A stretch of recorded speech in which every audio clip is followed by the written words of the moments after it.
It's Wednesday, March the 2nd. Unfortunately, we've had 73 deaths since the last time we were together, and I ask you again, please show all your respects and all the honor that we can pass on to these folks, as well as all their loved ones. Please do so. The 6,309th death is an 83-year-old male from Wetzel County. The 6,310th death, a 42-year-old male from Nicholas County. The 6,311th death, an 84-year-old male from Wood County. The 6,312th death, a 95-year-old male from Raleigh County. The 6,313th death, a 60-year-old male from Raleigh County. The 6,314th death, a 95-year-old female from Kanawha County. The 6,315th death, a 79-year-old female from Mingo County. The 6,316th death, an 81-year-old male from Wood County. The 6,317th death, a 62-year-old male from Kanawha County. The 6,318th death, a 63-year-old female from Marion County.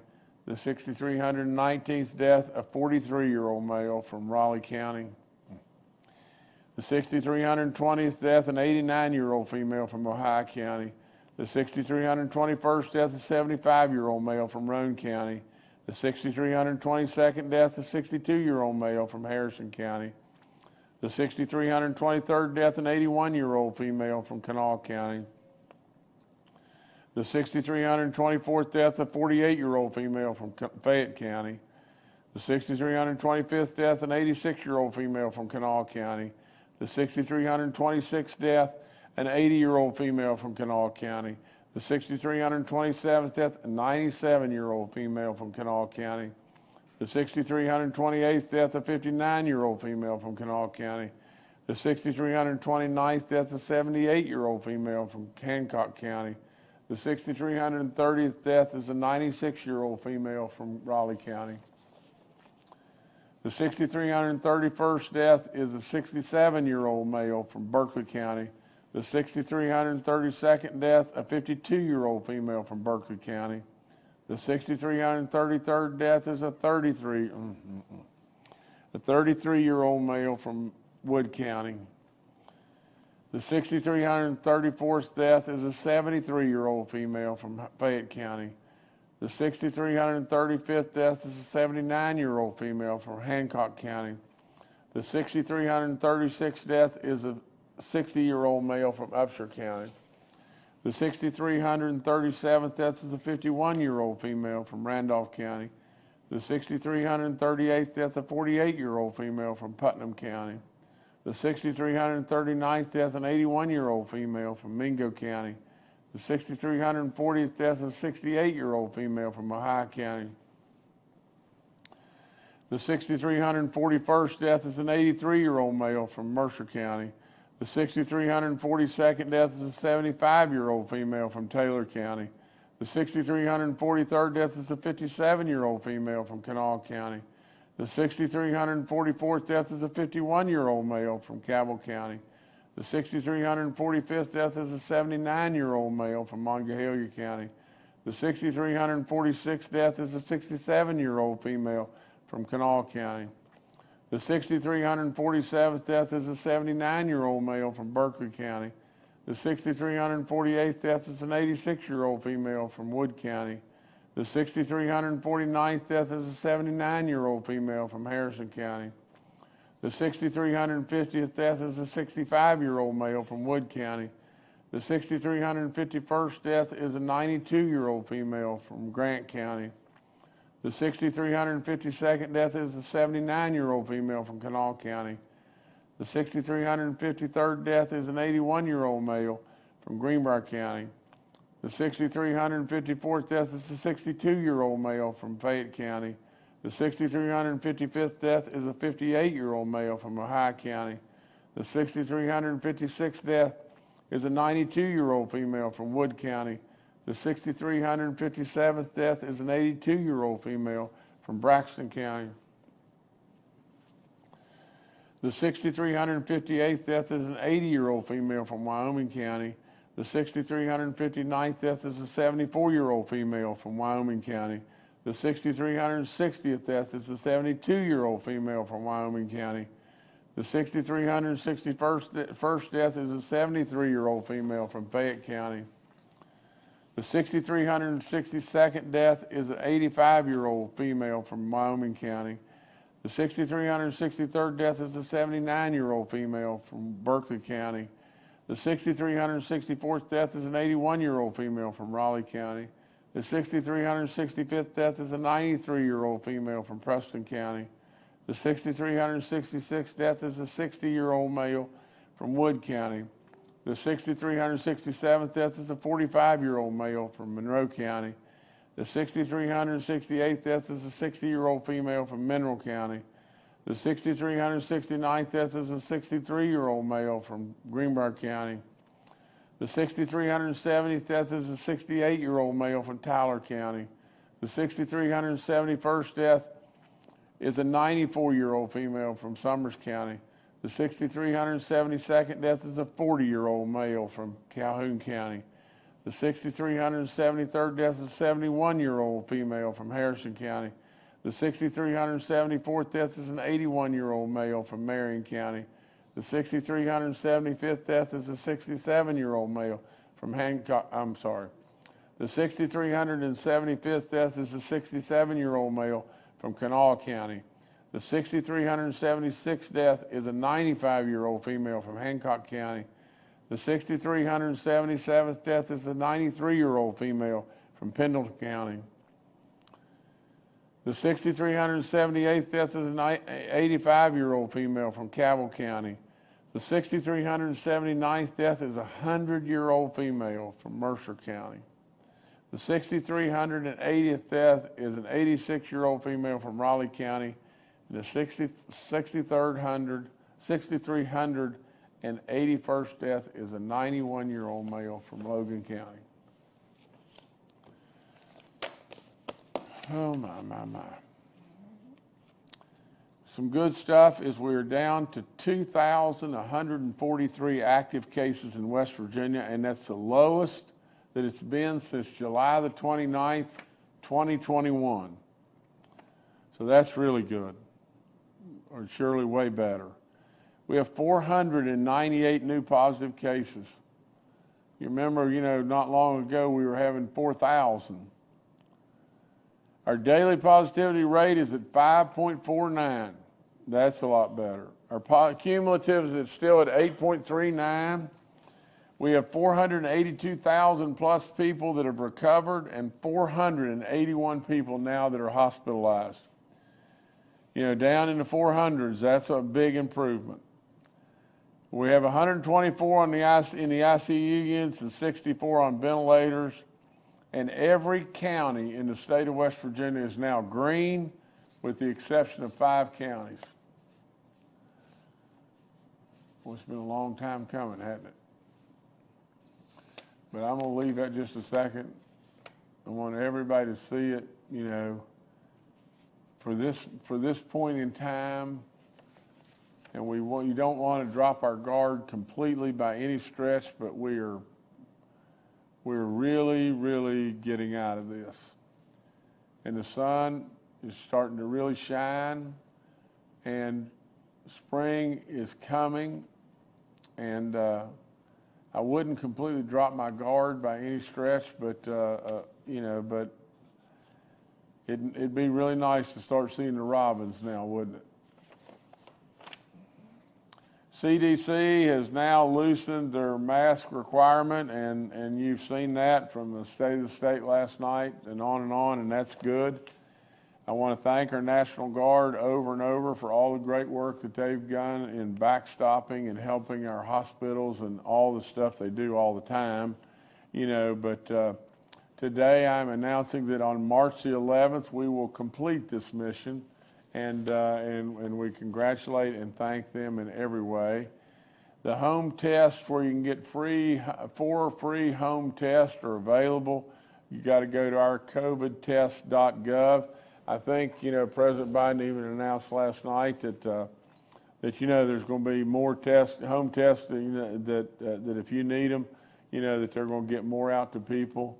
From the standpoint of the N95 mask, which, praise the Lord, we don't have to wear right now the way it looks and everything, that unless you've got all kinds of compromising issues or you're elderly and everything, you can get them at the pharmacies or the community health centers, and so take advantage, while you can and while they have them available. I remind you about giving blood. Absolutely, you should consult with your physician, and if all's good and everything, please consider that. I remind you over and over about your booster shot. It is still really, really important for you to get that booster shot. Really important. Our numbers continue to improve just little by little, but it's been slow. We know it's been slow, but it's been, slow is better than nothing. I'll promise you that we've gotten a bunch of people across the finish line, and the net of that is we've probably saved a bunch of lives there. All the COVID information's up on my website. You can take advantage of all the free testing. We always want to thank Frith and Walgreens for what they did in the beginning days and still are doing. We got 136 outbreaks in our long-term care facilities. That's dropped from, I think, 159. We have no outbreaks in our church community. We're down to 106 inmate cases, 23 staff cases. So corrections is really on their game. They're doing really great work there. We still have the money available on this rental assistance program that's available for landlords and renters. You need to call us and see if we can get you qualified. The Jumpstart program that incentivizes people to get back into the workforce, even though we have historic lows as far as our unemployment numbers. We're offering $1,500 to those people if they can get a job and get back in the workforce. We need you and be at that job for at least 8 weeks. We still continue to offer up our prayers, and even in a bigger way, to all the people of Ukraine. We've got a terrible situation there with President Putin. That what he's doing is just outrageous beyond belief. The world's really not seen anything like this. To where just bombing targets of innocent civilians in every way, and not military targets, and just it's a shame. It's really a shame. And we just issued a ban on Russian liquor. I don't know that it's anything significant in any way, but it was just maybe a gesture to show the Iranian people that we're with them, and so I did an executive order and on that on Monday. The state of the state was last night and everything, and I listened very closely. And to be perfectly honest, I'd tell people that just to tell you the truth, the delivery from President Biden, I thought really he probably did a pretty decent job in the delivery. The substance was not very good. It had many discrepancies in the substance, in my opinion. But to be perfectly honest, I've seen President Biden when it looked like he was really struggling to talk, and in some way, somehow, he got through it, and the delivery was good. And like it or not like it, we should always be respectful. He is our president, and I want to always be respectful to the presidency of the United States. I think he's doing a horrible job, but with all that, we should be respectful. Now, let me just say just this. From the standpoint of this nation's potential to be completely energy dependent, as we surely were, or on our way of being exactly that under President Trump, without any question, why does this country need to be dependent on energy? Energy is absolutely, and I've said it over and over and over, if you'll go back through all the civilizations of time, absolutely civilization only progresses with cheap, abundant energy. That's all there is to it. At the end of the day, energy drives the day. So with all of that, how in the world could we expose ourselves? And really, and at this point in time, If President Biden last night would have just said to the people, you know, I've thought a lot about it, and I really, really want us to have pristine environment, pristine waters and everything. And I want us to try to some way, somehow, slow down this thing that he believes in global warming. I really believe that is anybody able to convince me beyond a doubt that there is global warming or not global warming? I don't know, but I can tell you that scientifically it has not been proven to me. Now, with all that being said, here's the bottom line, and what I think the President of the United States should say is, first, we're going to take this step by step. We're going to pray to God above that if there is such a thing as global warming, which I don't think there really is, but if there is such a thing as that, we're going to pray to God above that some way, somehow, he'll make sure that this earth takes care of itself, or some way is able to put up with us for a little bit longer. But first and foremost, we in this nation, the nation that is the shining spot of the entire world, absolutely the nation that truly is the babysitter and looks after the whole world, the example for the whole world. This nation's got to be energy independent, and it is absolutely got to be that. And so with all that, I would say, if President Biden would have come out and said, look, I really wanted to go another way, but considering what's on the table, and I've looked at this, we're going to open this thing up, and we're going to build Keystone. We're going to absolutely build our pipelines here. We're going to open up drilling. We're going to move in that way. You would have stopped this war. You would have stopped it right in its tracks.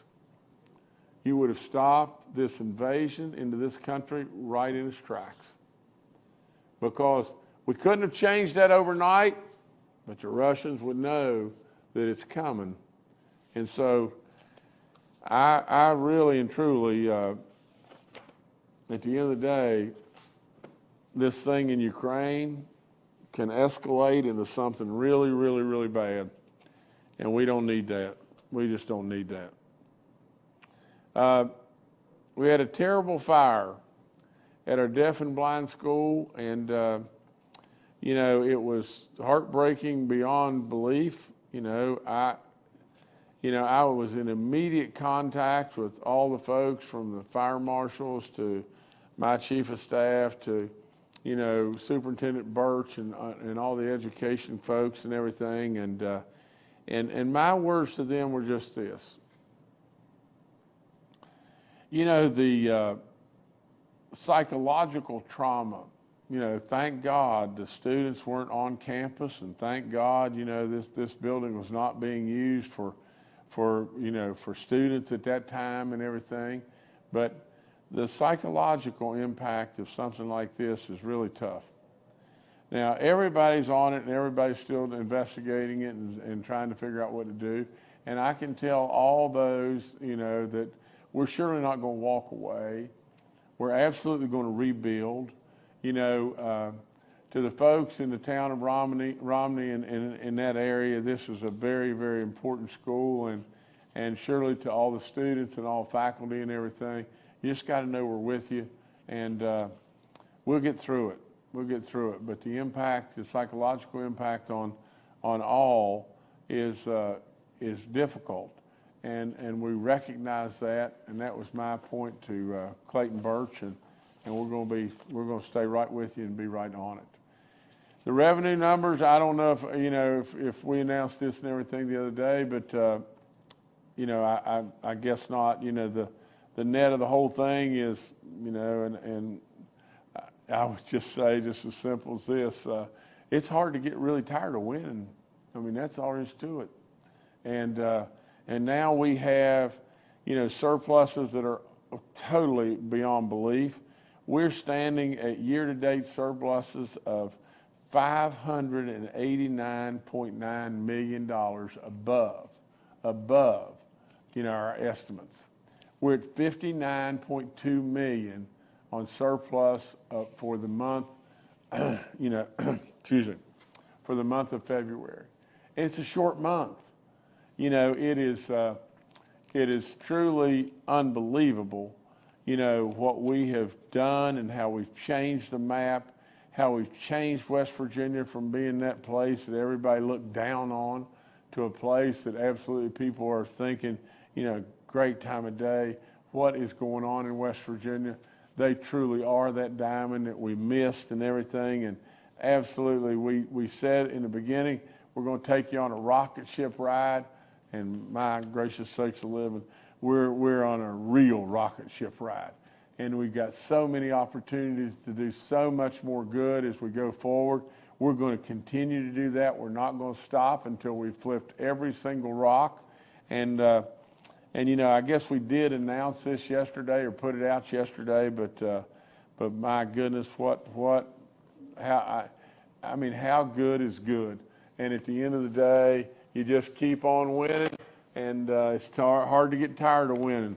So that's what we're going to continue to try to do. Unemployment numbers, same kind of thing.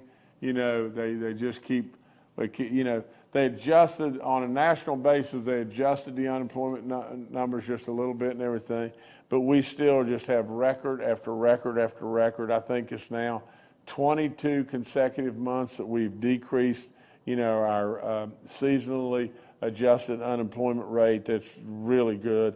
Last month, there was 1,700 people that we decreased on our unemployment numbers and grew by 2,700 that got back into the workforce and into employment. It's just been one record right after another, and we're really proud of all the folks that are putting in a lot of licks and everything to make all this happen in every way. Just a couple of things real quick. Yesterday I released a video reading to all West Virginia schools in celebration of the upcoming Read Across America Day. I chose a book that says Take Me Home Country Roads. It really and truly, to me, it was a real reflection of who we are. The words, if you really, really, really dive into the words, you'll really get a tremendous meaning from the song. John Denver, I guess, wrote the song and Shirley sang the song, and it was a real gift to West Virginia.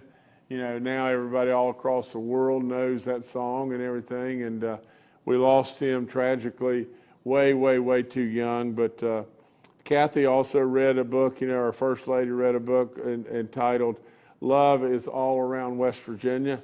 But nevertheless, it's good stuff, and I hope that our kids got to see that.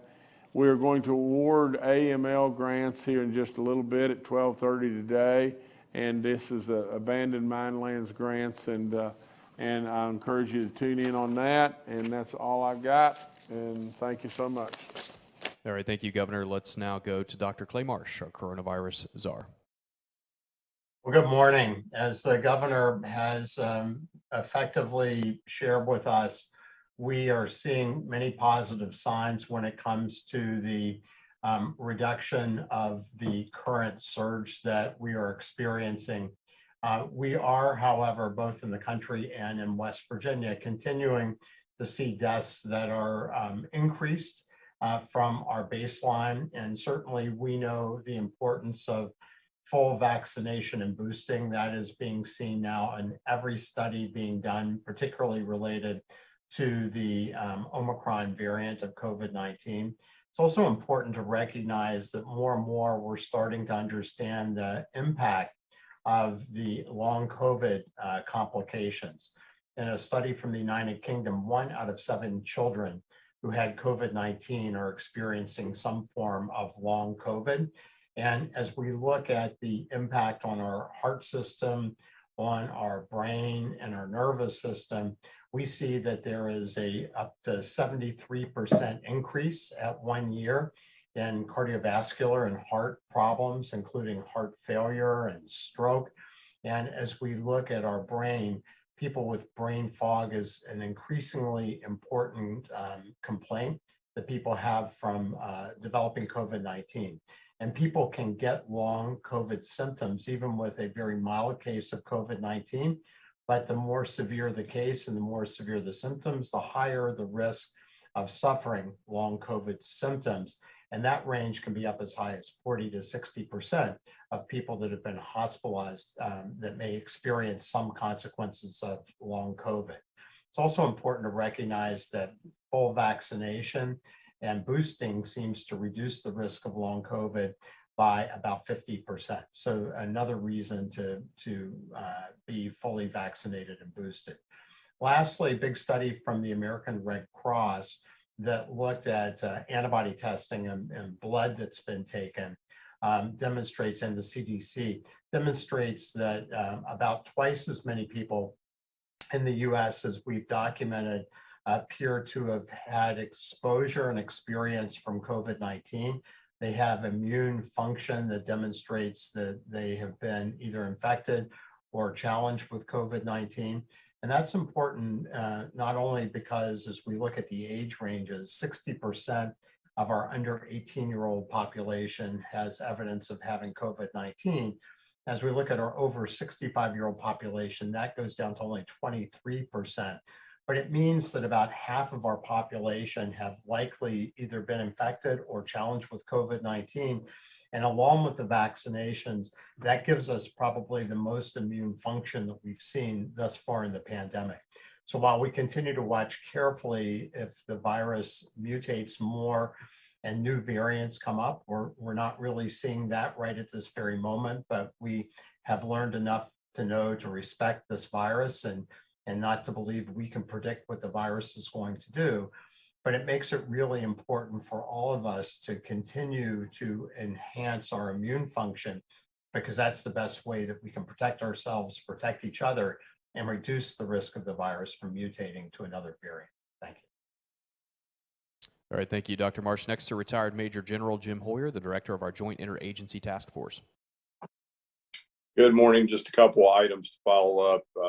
As the governor pointed out, we are trending significantly in the right direction. Our RT value now at 0.8, as the governor pointed out, hospitalization numbers overall down below 500 the first time in a long time, down to 481.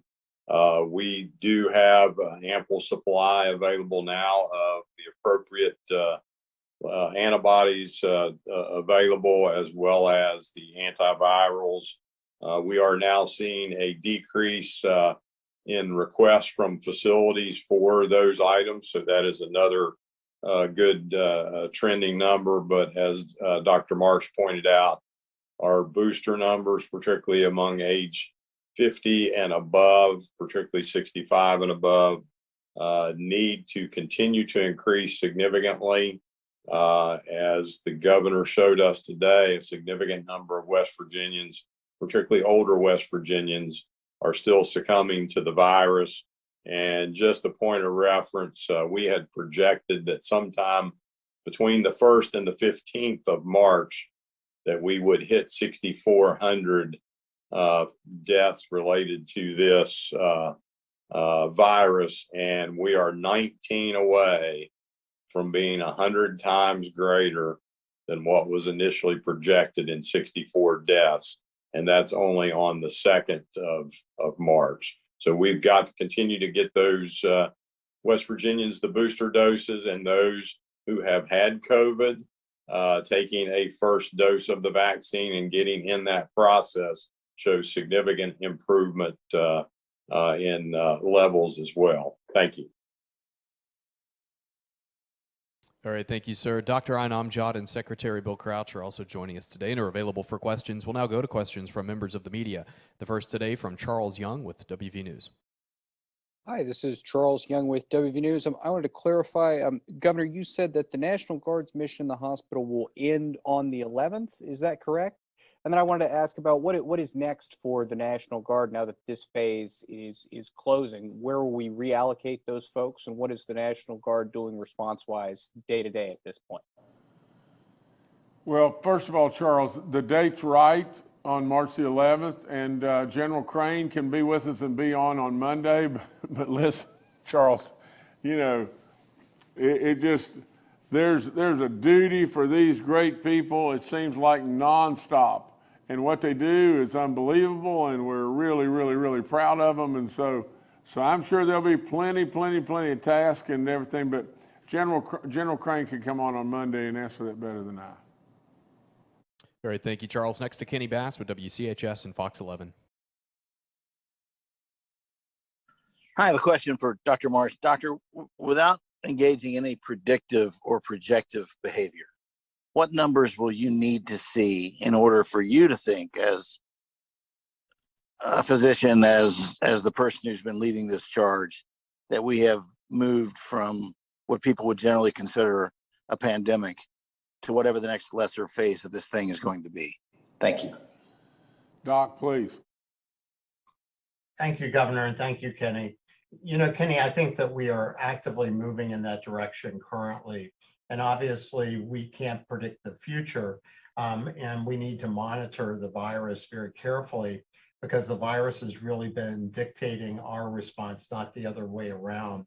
But given the levels of immunity that we have today, the increasing, although albeit much slower, continued vaccination of our population, and the acceptance of living with the consequences of COVID-19, all are critical factors in seeing that movement. And as General Hoyer mentioned, the governor as well, we are seeing our hospital numbers go down. Remember, our nadir, our low number, was about 52 people in hospital beds in July of 2021. So we're still a piece away from that, but we're below 500 people in West Virginia hospitals with COVID-19 for the first time before the Delta peak. So that is all encouraging. And as we follow national trends, we are seeing cases reduce, number of people going into hospitals reduce, and total number of people in hospitals reduce.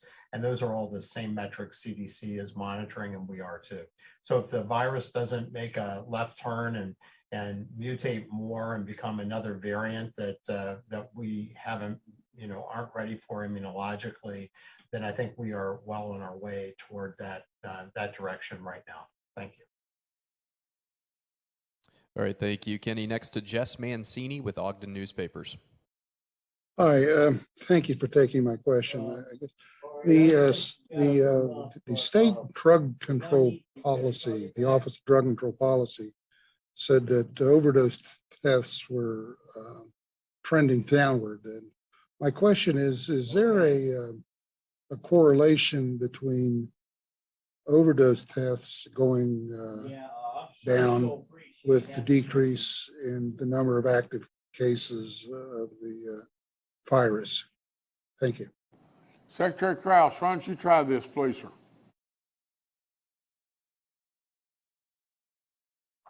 There's a clear correlation with regard to this pandemic and the isolation and the inability to access support services for folks who have SUD.